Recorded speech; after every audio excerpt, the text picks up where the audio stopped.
Here the first question जहाँ पे institution को कनेक्ट करना है with the terms rapid financing instrument and rapid credit facility.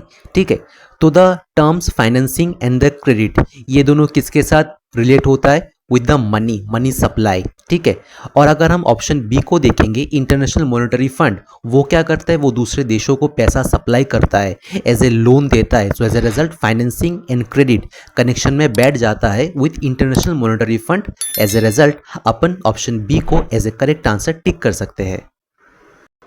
Now come to this question. इस question में क्या करना है कि एक ही स्टेटमेंट को पता करना है कि ये सही है कि गलत है। अगर कोई एक स्टेटमेंट निकल गया कि ये गलत है तो बाकी के सारे ऑप्शंस एलिमिनेट हो जाएंगे। ठीक है, तो पहला स्टेटमेंट है कि if the inflation is too high RBI is likely to buy government securities. अब सिंपल सोचो, अगर इन्फ्लेशन है मतलब कि मार्केट में पैसा ज़्यादा है, इकोनॉमी में पैसा ज़्यादा है, तो उस पैसे को एब्जॉर्व करना होगा। ठीक है, तो अगर बाय करेगा तो उल्टा तो पैसा मार्केट में जा रहा है ना, तो उल्टा इन्फ्लेशन बढ़ जाएगा, तो वो क्या करेगा? सेल करेगा। एज ए रिजल्ट ये स्टेटमेंट गलत है। एज ए रिजल्ट अपन ऑप्शन बी को as a correct option mark कर सकते हैं, क्योंकि बाकी तीनों ऑप्शन कैंसिल हो जाता है। ठीक है, इन दिस क्वेश्चन एक टर्म दिया गया है कि इनडायरेक्ट ट्रांसफर, इसको कनेक्ट करना है विद द करेक्ट स्टेटमेंट।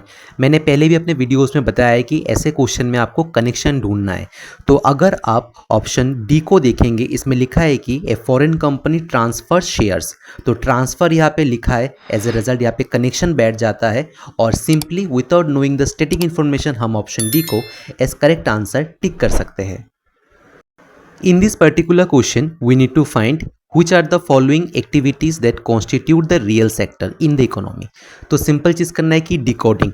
अब रियल सेक्टर का मतलब क्या होगा कि इकोनॉमिक आउटपुट जो जीडीपी में कंट्रीब्यूट करता है। ठीक है, तो पहला स्टेटमेंट फार्मर्स हार्वेस्टिंग क्रॉप्स, हाँ एग्रीकल्चर तो करता है ये जीडीपी में, तो ये ऑप्शन ये statement correct.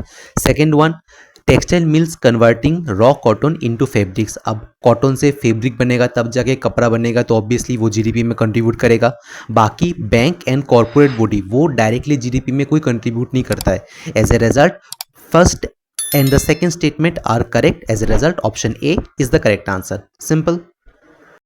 In this particular question, we need to find the advantages of the inflation indexed bond। ठीक है, तो यहाँ पे हिंट है कि एडवांटेजेस लिखा है, मतलब कुछ पॉजिटिव निकालना होगा। ठीक है, तो पहले दो स्टेटमेंट पढ़ो कि government can reduce the coupon rates, can reduce, ये पॉजिटिव इन नेचर है। ठीक है, then the second statement says the inflation index bonds provide protection to the investors from the uncertainly regarding the inflation. हाँ से ये uncertainty से बचाता है। ठीक है, और जो तीसरा स्टेटमेंट है वो लिखा है कि दे आर नॉन टैक्सेबल। नहीं, अगर नॉन टैक्सेबल होगा so how come the government will earn from it. So as a result of statement 1 and 2 are correct and option A is the correct answer.